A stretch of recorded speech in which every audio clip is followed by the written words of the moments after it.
2, 1, go! Hello Nidorinas, Nidorino is here, it's KingNido here, and welcome to this battle of the darkness and the light, the devils and the angels, the dark types versus the fairy types, as the Battle of the Angels are starting out with Togekiss and Ninetales. The new Morphle Devils are going to start out with Mandibuzz and Incineroar. Both these sides are looking to get themselves back onto the momentum, as the Battle of the Angels have lost their last two matchups, and Incineroar with that Intimidate ability is immediately going to lower Ninetales and Togekiss's attack stats, as Ninetales with the submission onto Incineroar gets a critical hit on top of its already super effectiveness onto the Fire type starter Pokemon. Now roleplay being performed by Togekiss onto Mandibuzz. Mandibuzz performing the roleplay onto Togekiss, so it gets that Serene Grace ability. Togekiss with the Energy Ball onto Incineroar, not very effective. If it wasn't for that Intimidate ability, Incineroar might already be eliminated, as Incineroar with the Laser Focus does concentrate intensely. That Cross Chop is avoided by Mandibuzz from Ninetales, as Mandibuzz with the rollout onto Togekiss is going to be super effective due to that flying typing, as well as a critical hit, capitalizing on that Serene Grace already, as Togekiss with a roleplay of its own going to get that Intimidate ability off of Incineroar, so it is going to lower the attack stat of Mandibuzz and Incineroar. Now, turnabout is fair play being done by the Battle of the Angels. The new Morphle Devils want to win here today. They definitely want this matchup in their favor, as they want to try and get back into the Masters 8, as Ninetales does have its special attack lowered due to that Airy Impulse and responds with a Petal Blizzard. This hits everyone on the field, and Incineroar holds on. It's not very effective on anyone on the field, and it even got the critical hit on the Fire type. But Togekiss with the Healing Wish, it is going to take itself out of this matchup. That is very reckless, especially this early in the matchup. It surely hopes it pays off later, as Mandibuzz with the rollout onto the Ice Fairy type Ninetales. It is super effective, as Ninetales is about to be attacked by its left berry due to Poltergeist being performed by Incineroar. A very good hit there onto the Alolan form. Now we have Carbink coming out for the Battle of the Angels, and Mandibuzz continues its rollout, going for the highly defensive Rock Fairy type. And Incineroar with a brilliant play here, going for the Roost, going to get some much needed health back, as it does restore its health with that Roost. Carbink with an Aqua Tail, going for the Fire type, and Incineroar holds on after that super effective move. Ninetales foolishly going with the Speed Swap onto Incineroar. It is the faster Pokemon, so Incineroar is going to capitalize and go with the Forest Curse. That will add that Grass typing to Carbink, which is actually a bad play, because Mandibuzz with that rollout does continue to go for Carbink. I apologize, I thought it was going to be not very effective, but Carbink now with an Icy Wind is avoided by Mandibuzz, so thankfully Mandibuzz won't take any super effective damage, but Incineroar still holds on after that not very effective move does slow it down. Incineroar is taking some close damage here, but Mandibuzz continues its rollout onto Carbink and gets the elimination. Carbink is taken out, and Carbink has those huge 150 defense stats, so that was a fantastic play, and it's followed up by Sacred Fire from Incineroar, eliminating Ninetales with that super effective move. And already the new Morphle Devils have taken out 3 of the Battle of the Angels, as Alcremie and Hatterene come out for the Fairy types. Mandibuzz with the Cotton Guard here. But this is a terrible start for the Battle of the Angels. They have lost their last 2 games after sitting in second place, and a Poison Tail now from Incineroar onto Hatterene is super effective. Alcremie, though, with a Heat Crash, is going to go for Mandibuzz. Not very much damage being done there, but Hatterene follows it up with a Smackdown. Much more effective, super effective, in fact, onto the Flying type, and gets the critical hit, as well as Mandibuzz does fall straight down. Mandibuzz going for the Fury Swipes, but Hatterene avoids that attack, and Incineroar with the Memento is going to take itself out. It was sitting on very little health, so that could be a good play. It does lower the special attack and attack stats of Alcremie here, and Alcremie does have that 110 base special attack, so it goes for the Thunder now, and it is going to be super effective on Mandibuzz, but Mandibuzz holds on, and you have to think that Memento actually spared it, as Hatterene follows it up with a Grassy Glide, which is not very effective. That Memento may have paid off, as Hydreigon now comes out and goes with the Wing Attack onto Hatterene.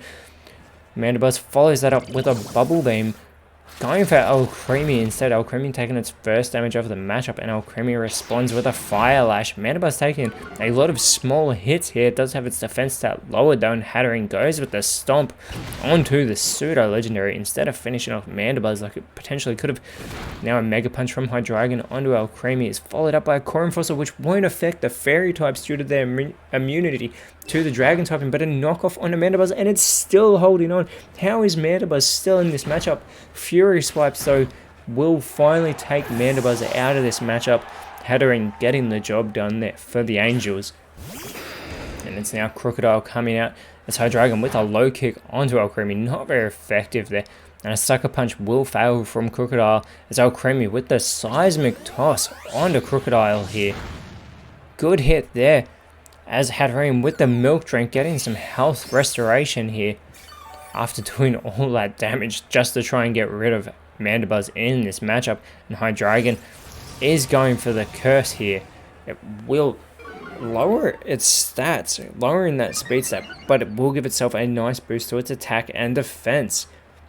And it already does have that 105 attack. It is usually more special attack, but still any boost is a good boost for the new Marvel Devils, as that Incinerate from Alcremie is going to burn up the Leopard Berry of both Krookodile and Hydreigon there. Hatterene going with the Coach in here, so it's looking to help out its teammate Alcremie, giving it a boost to its attack stat as well as its defense. Now Krookodile with the Sacred Sword. This won't be very effective on Hatterene, having a double resistance there, being Psychic and Fairy type. Alcremie though with a Dragon Pulse onto Krookodile instead of going for Hydreigon. And now Hydreigon with a low sweep onto Hatterene, looking to lower its speed with that move as well. But Hatterene is already one of the slowest Pokemon in the PokeType League. Hatterene with the Ancient Power here onto the Pseudo Legendary. Good hit there, and Krookodile now with the Morning Sun looking to restore itself back to full strength. It won't get itself quite there, however, but will almost get the job done. As Alcremie with an Acid Spray now onto Krookodile. It does very minimal damage. Not very effective, but it does lower Krookodile's special defense a great deal. And Hydreigon going with the double play here. Hits both Alcremie and Hatterene with the Water Spout, as Hatterene responds with a Cross Poison onto the Pseudo Legendary. Nice hit there. And Krookodile responds for its side with a double kick. Again, they're going for the fighting type moves on these fairy types. Does get the critical hit, but it is still not very effective, as that Venom Drench will fail. And Hydreigon with the Ally Switch, so it is going to change places with Krookodile on the field, potentially saving itself from some damage. Hatterene takes the Flame Wheel in the place of Krookodile. Is Hydreigon taking that not very effective attack? And Krookodile with a Reflect is going to make its side stronger against physical moves now too, as Alcremie with a Flamethrower onto Krookodile. A fantastic hit there as Hydreigon with the dual Wing Beat onto Alcremie. That first one doesn't quite get the job done, but Alcremie is now eliminated after that second hit. Extending the lead of the new Marvel Devils is Hatterene with the Torment onto Krookodile is going to cause Krookodile to be subjected to that Torment, and it is going to struggle as Krookodile has no moves left. And Sylveon has come onto the field as well, but Hatterene is immediately eliminated by Krookodile with that struggle. It does get some huge recoil damage there, as Sylveon with the Eerie Impulse is going to lower that special attack of Hydreigon there. And it is also an easy target for the Fairy types, as Hydreigon goes with the Ice Punch onto the Evolution. A great hit there. Krookodile follows it up with a Smoke Screen to lower the accuracy of Sylveon. Sylveon needs to try and shake that off, as it is 1 against 4 now. Hydreigon with an Aqua Ring is going to restore its health intermittently. Again, Sylveon has 4 Pokemon to contend with. This is not looking good for the Battle of the Angels, as Krookodile continues its struggle. It is going to get some damage onto Sylveon, but it will take itself out of this matchup. That's 1 down. Sylveon now having 3 Pokemon to contend with, as it goes for the Tar Shot. It's going to lower Hydreigon's speed as well as making it weaker to Fire type attacks, and Hydreigon though is going to bring the Land's Wrath onto the Evolution and get the huge victory for the new Marvel Devils. The losing streak continues for the Battle of the Angels. After a strong 3-game winning streak, they have now had a 3-game losing streak, and this takes them out of the Masters 8 and moves the New Marvel Devils up into 7th place, and they're going to want to continue that next round when they face the Pheromones, who are actually in 6th place at the moment, as the Battle of the Angels will have to contend with the Hardhome Haunts, who are sitting in the Elite Four. But our next matchup will be the Lumiose Lightning, who have had a terrible start to the season, facing the Surchester Frost, who are looking to get themselves into the Masters 8. But until then, Nidorinos, thank you so much for watching. Let us know who you thought was the best on field in today's game in the comments below. And if you enjoyed what you saw, please leave a like, share, subscribe. But more importantly, always remember, you are awesome, and I will see you when you see me.